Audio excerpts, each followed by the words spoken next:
គម្រោងស្ដារពង្រីកសមត្ថភាពស្រោចស្រពនិងការពារទឹកជំនន់នៃប្រព័ន្ធធារាសាស្ត្រព្រែកអូរដំរីឆ្លងព្រែកថ្មីស្ថិតក្នុងឃុំថ្មីឃុំរាជមន្ទីរនិងឃុំបន្ទាយក្រាំងស្រុកកំពង់រោខេត្តស្វាយរៀងសម្រេចបានប្រមាណ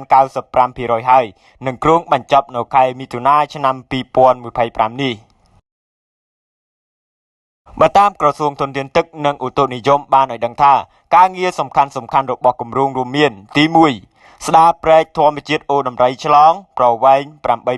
8,287 គីឡូម៉ែត្រទី2 ស្ដារព្រែកធម្មជាតិព្រែកថ្មីប្រវែង 12,600 គីឡូម៉ែត្រទី3 ស្ដារប្រឡាយមេប្រវែង 4,876 គីឡូម៉ែត្រទី4 កសាងផ្លូវក្រាលគ្រួសក្រហមអមសងខាងព្រែកអូរដំរីឆ្លងប្រឡាយមេព្រែកថ្មី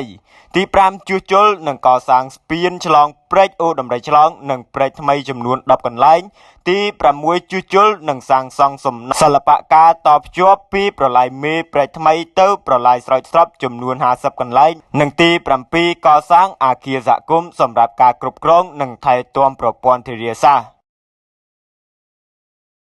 គម្រោងពង្រីកសមត្ថភាពស្រោចស្រពនិងការពារទឹកជំនន់នៃប្រព័ន្ធធារាសាស្ត្រព្រែកអូរដំរីឆ្លងព្រែកថ្មីចាប់អនុវត្តពីខែមិថុនាឆ្នាំ2024គម្រោងនេះមានសក្តានុពលបង្កើតការស្រោចស្រពលើផ្ទៃដីប្រមាណ